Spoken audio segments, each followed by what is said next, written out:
In the fall of 1987, a task force of NYPD detectives and FBI agents executed search warrants across southeastern Queens. They hit stash houses, they hit drug spots, they hit apartments in the Baisley Park Houses, the same housing projects where this entire operation had been built from nothing. They were expecting a war chest. They found weapons. They found coded documents. They found thousands of dollars and a kilogram of cocaine. But the man they really wanted, the man who had turned a housing project into a $3 million a week narcotics empire, the man who had more than 100 employees on weekly payroll, the man whose name was whispered from Jamaica Avenue to Guy R. Brewer Boulevard like a prayer and a warning at the same time. That man had already vanished from the streets, not in handcuffs, not in a body bag, not caught slipping on a corner in the early morning hours. He had simply ceased to exist in the world he had built. His operation went dark. His soldiers scattered. His money, millions of it, was never fully recovered. 11 kilograms of cocaine and $2,000 in cash had been moved out of stash houses in the hours before the warrants were executed. Someone had tipped them off. The machine had one last function. It protected its creator on the way out the door. And when the indictments finally came down, his name sat at the top of every one of them like a ghost signature on a contract no one could collect on. His name was Kenneth McGriff. The streets called him Supreme, and the story of how a teenager from the Baisley Park Houses built the most sophisticated crack distribution network in Queens history and then disappeared from it at the exact moment it reached its peak is one of the most extraordinary untold chapters in the history of American crime. So who was Kenneth McGriff before he became Supreme? To understand what he built, you have to understand where he came from. Because this was not a man who inherited power. This was a man who manufactured it from concrete and desperation. Kenneth McGriff was born on September 19, 1960 in South Jamaica, Queens, a neighborhood that most New Yorkers in Manhattan or Brooklyn could not have found on a map and did not care to. South Jamaica in the 1960s and 1970s was a place that had been systematically abandoned by every institution that was supposed to protect it.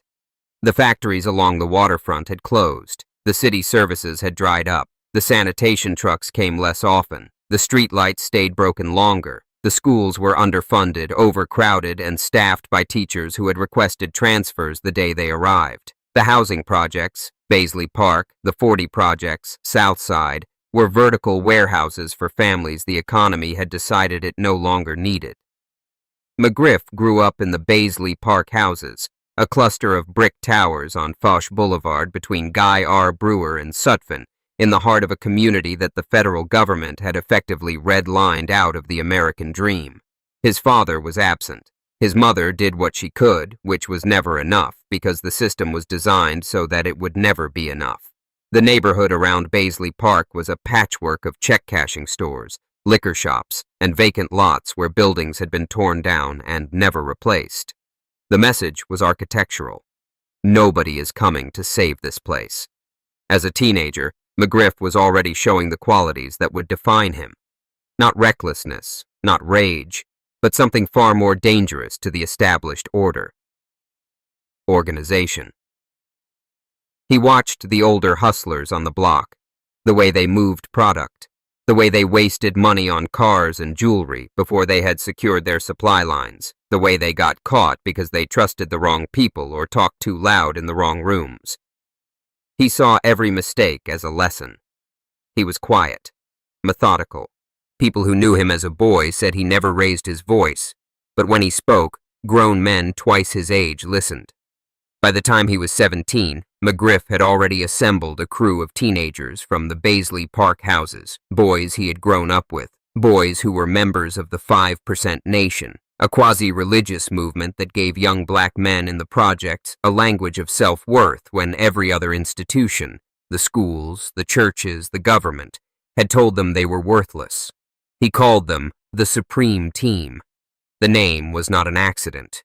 It was a declaration. And the moment crack cocaine arrived in New York City in the early 1980s, Kenneth McGriff saw something that every other hustler in Queens missed. He did not see a drug. He saw a market. This is what made Kenneth McGriff different from every other drug dealer in 1980s New York. He did not think like a dealer. He thought like a CEO. When crack hit the streets of New York in 1983 and 1984, it created an economic earthquake in neighborhoods that were already operating on fault lines. Powder cocaine had always been a rich man's drug, expensive, exclusive, limited market. But crack was the democratization of addiction. A single rock cost $5. The high lasted 10 minutes. The addiction was almost instantaneous. Suddenly, the customer base was not millionaires and movie stars. It was every person on every block in every housing project in the 5 boroughs. The demand was infinite. The profit margins were astronomical. A kilogram of powder cocaine that cost $25,000 could be cooked into crack and sold on the street for $15,000 or more. Every dealer in New York saw the opportunity, but most of them operated like freelancers, disorganized, territorial, violent for the sake of violence, burning through cash on a Tuesday and broke by Friday. McGriff saw a supply chain. He saw a distribution network. He saw a branded product that needed quality control, market penetration, and employee management. He structured the Supreme team like a Fortune 500 company operating out of a housing project. At the top was McGriff, the chief executive. Beneath him was his nephew, Gerald Miller. The streets called him Prince. Prince was the enforcer, the chief operating officer of violence. If Supreme was the brain, Prince was the fist. Beneath Prince were 4 lieutenants, each commanding their own crew in a different section of southeastern Queens. James Bimmy Antony, Troy Babywise Jones, Colbert Black Justice Johnson, and others who rotated in as the operation expanded. Beneath the lieutenants were the workers, dozens of street-level sellers organized in layers specifically designed to insulate the leadership from the product. The sellers never touched McGriff. The money never went directly to McGriff. There were intermediaries at every level, cutouts and buffers that would have made a CIA case officer proud. A federal prosecutor would later describe it as one of the most sophisticated street-level narcotics operations ever documented in New York City. The Supreme team branded its product. Their crack came in vials stamped with recognizable logos. First Thriller, then Ghostbuster. Names borrowed from pop culture so that every customer on every corner knew exactly whose product they were buying. Brand recognition. In the crack game. Think about that. In 1984, a 24-year-old man from the Baisley Park Houses was applying Fortune 500 marketing strategy to street-level narcotics distribution. He was not copying the Italian mob. He was not imitating the Colombians. He was innovating in real time, building a corporate structure that criminologists would later study as one of the first truly organized crack operations in American history. The employees were on weekly salary, not commission. Not a percentage of sales. Salary.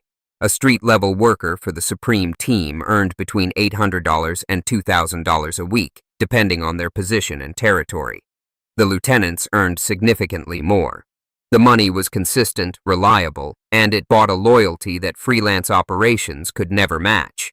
When you paid a man a regular wage, he did not steal from you. He did not freelance on the side. He showed up on time, followed the protocols, and protected the brand. McGriff understood what every successful business owner understands. Your employees are your infrastructure. Treat them like assets, and they perform like assets. Treat them like expendable, and they will expend themselves at your expense. The security apparatus was military grade. Prince Miller deployed sentinels on the rooftops of the Baisley Park Houses armed with 2-way radios, scanning for police, for rivals, for anything that moved wrong in the courtyard below. Armed bodyguards rotated in shifts around McGriff and the senior leadership. Team members communicated using the 5%er Supreme alphabet and Supreme mathematics as a coded language, a cipher system that law enforcement could not decode for years. Think about what that means. They had developed their own encrypted communications network from a theological framework, years before the DEA had the surveillance tools to intercept it. The sophistication of the operation was so thorough that the Supreme Team survived multiple rounds of arrests and prosecutions by the NYPD and the Queens County District Attorney's Office. They would lose soldiers. They would replace them. The machine kept running. By 1985, the Supreme Team had expanded outward from Baisley Park to dominate the drug trade in Springfield Gardens, St. Albans, and neighborhoods across southeastern Queens. By 1986, the operation was pulling in more than $2,000 a day, every single day, 7 days a week, that is $1. $4 million a week at minimum, and law enforcement officials who investigated the case believed the real number, including territories and revenue streams that were never fully documented, exceeded $3 million a week during the peak months of 1987. Think about that. $3 million a week. From a housing project. From a crew that started as a handful of teenagers with 5%er names and a dream of being something in a world that had already decided they would be nothing. That is over $150 million a year running through the Baisley Park Houses. Exposed to the same economic conditions, given the same starting capital, operating in the same market. There is not a venture capitalist in Silicon Valley who could have scaled a business that fast with that level of organizational discipline. The money came fast, and Kenneth McGriff spent it like he was afraid it would disappear. Picture the scene. It is a Saturday night in the summer of 1987 in South Jamaica, Queens. Guy R. Brewer Boulevard is alive with the heat and noise of a neighborhood that has money to burn. The bass from car stereos rattles the windows of the bodegas and hair salons that line the strip. Music pours out of every open door, and parked along the curb, in a row that stretches half a block, are the Supreme Team's vehicles. Mercedes-Benzes, 180s, 300Es, the big 560 SEL sedans, all of them gleaming under the sodium lights, all of them new, all of them paid for in cash. BMWs with custom leather interiors and tinted windows, Jeeps sitting on gold rims that catch the streetlight and throw it back like a challenge to anyone watching. Kenneth McGriff steps out of a black Mercedes wearing a custom-tailored suit, a Rolex date just heavy on his wrist, a rope chain around his neck that weighs more than most people's monthly rent. He does not hurry. He does not look over his shoulder. He walks like a man who owns every square foot of ground beneath his feet. Because in this neighborhood, at this moment in time, he does. Prince Miller is at his side. The bodyguards fan out, and the residents of the Baisley Park Houses, the older folks sitting on their stoops, the mothers watching from their windows, the kids on the corner who want to grow up to be exactly this, they all see it. Some of them shake their heads. Some of them nod with something that is not quite approval, but is not quite disapproval either. It is recognition. In a neighborhood where the city had turned off the lights, Supreme had turned them back on. The money was real. The power was real. And for one summer, the Baisley Park Houses were the center of the known universe. By the summer of 1987, the Supreme Team employed more people in the Baisley Park Houses than any legitimate business within a mile radius. More than 100 workers on weekly payroll. Mothers with no other source of income sent their sons to work for Supreme because the alternative was no work at all. Old men who had been laid off from the factory jobs that had once anchored the neighborhood nodded when they saw the team's cars roll through, because those cars meant money circulating in the community. Money at the barbershop, money at the takeout spot, money at the sneaker store on Jamaica Avenue. The Supreme Team was the economy of southeastern Queens. They were the employer of last resort, and they were the employer of first resort because there was no other resort. And here is the foreshadowing that McGriff could not see, because the thing about building a machine that powerful is that you start to believe you are the machine. Every car, every chain, every branded crack vial with the Ghostbuster logo stamped on it, every teenager on a rooftop with a two-way radio. Every dollar that passed through the Baisley Park Houses was a piece of evidence that law enforcement was cataloging, photographing, and filing in real time. The surveillance photos, the informants who were already talking, the team members who would eventually flip, The very sophistication that made the Supreme Team untouchable on the street was the architecture that made them a target for the federal government. Because you can ignore a freelance corner boy slinging rocks out of his pocket. You cannot ignore a corporation. But here is what Kenneth McGriff did not know. Here is the contradiction at the center of this entire story. And you need to hold it in your mind for everything that comes next. Kenneth McGriff was destroying the community with one hand and building it with the other. And the community loved him for it because nobody else was doing anything at all. The Supreme Team paid for funerals in the Baisley Park Houses when families could not afford to bury their dead.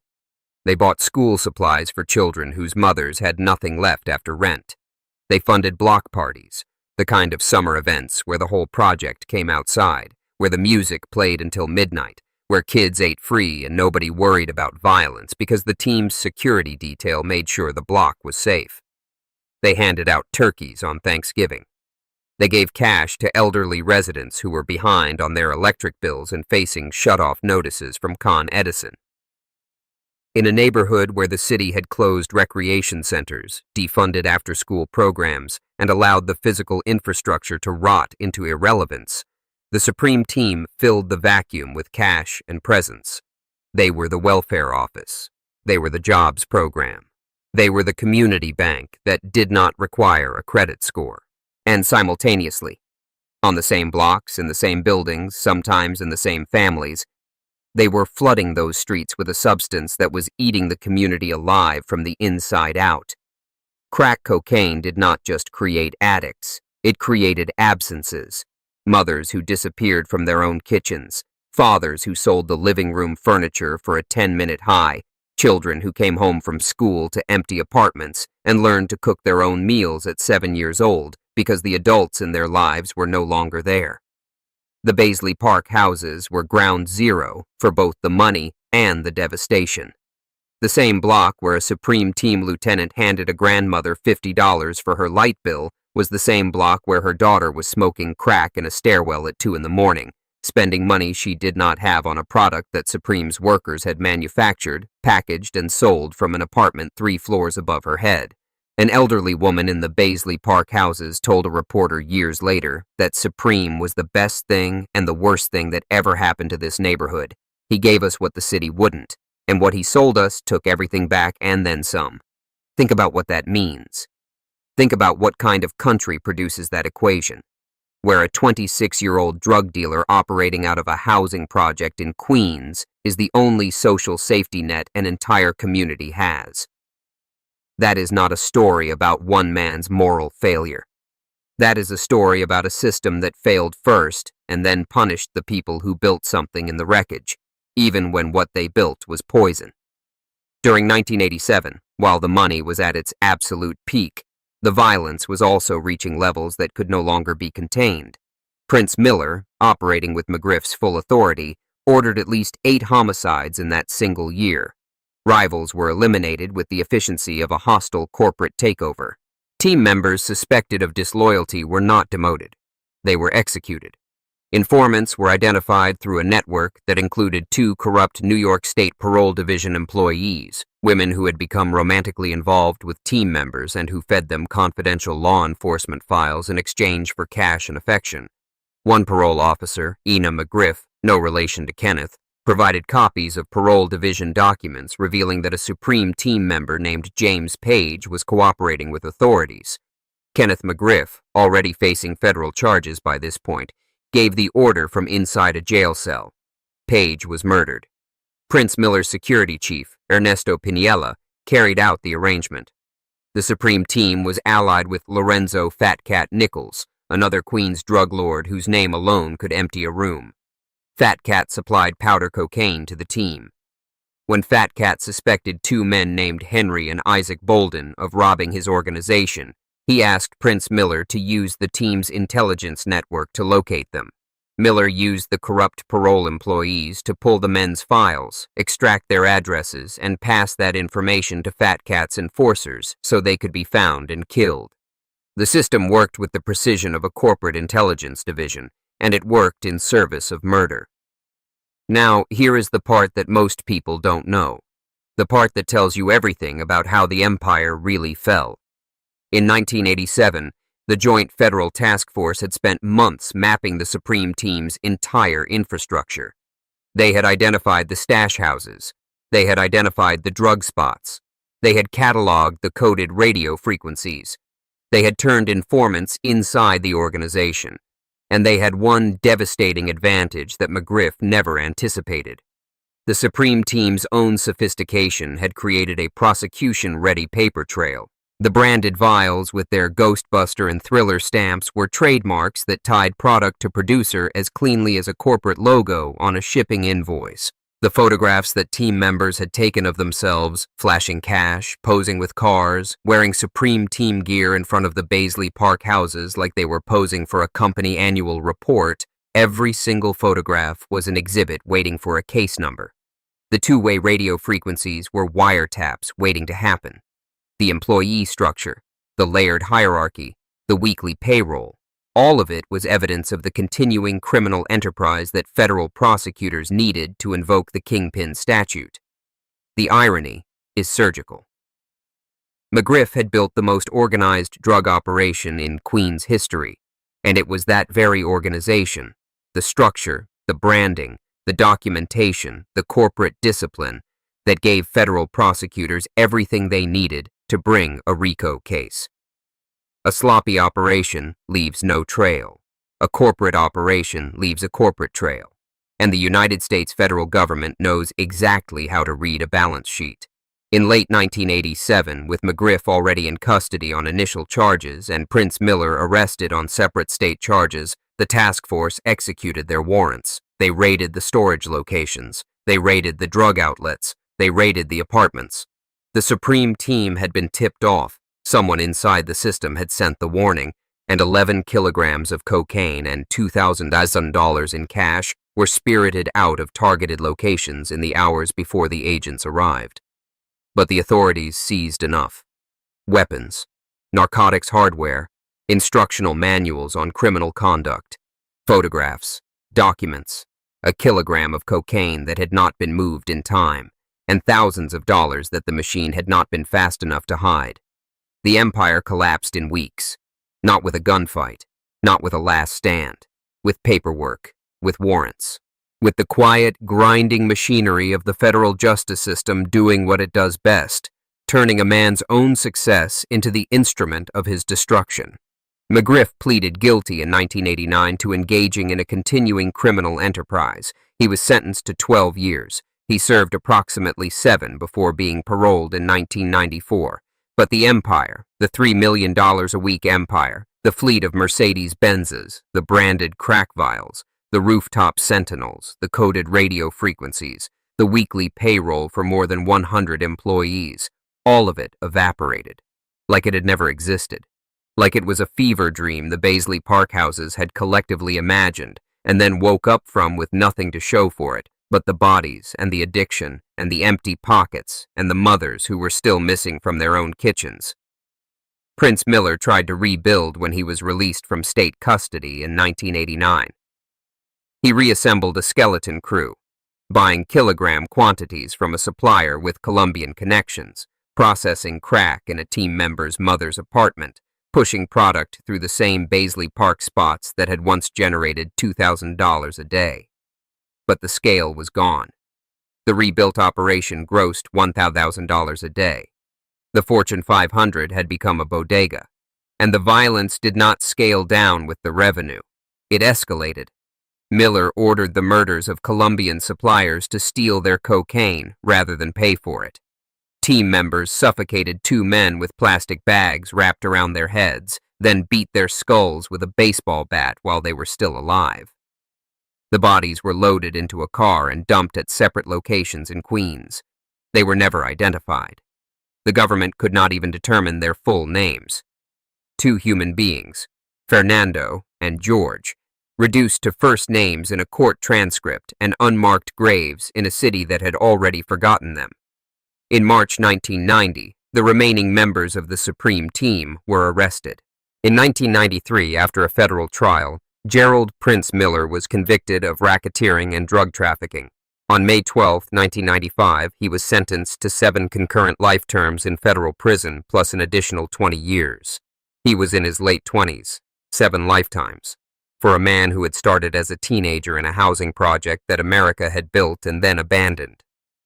McGriff came home in 1994, violated parole within months, was sent back, released again in 1997. And here is where the story tells you everything you need to know about the system and the man it produced. Kenneth McGriff did not go straight. He assembled a new crew. He expanded operations into Maryland and North Carolina, graduating from street-level crack to wholesale quantities of heroin and cocaine. He laundered drug proceeds through a rap music label, Murder Inc., run by his childhood friend from Hollis, Queens, Irv Gotti Lorenzo.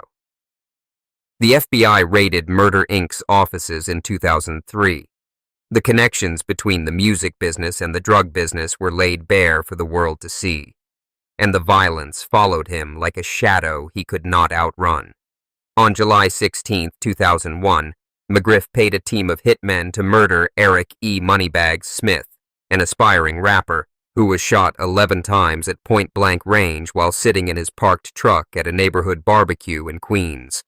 On October 21, 2001, McGriff's hired killers gunned down Troy Big Nose Singleton, shooting him in the head and then firing 7 more rounds into his body as he lay on the ground. In February 2007, Kenneth Supreme McGriff was convicted in federal court of racketeering, 2 murder-for-hire homicides, narcotics trafficking, and money laundering. The jury deliberated for 5 days.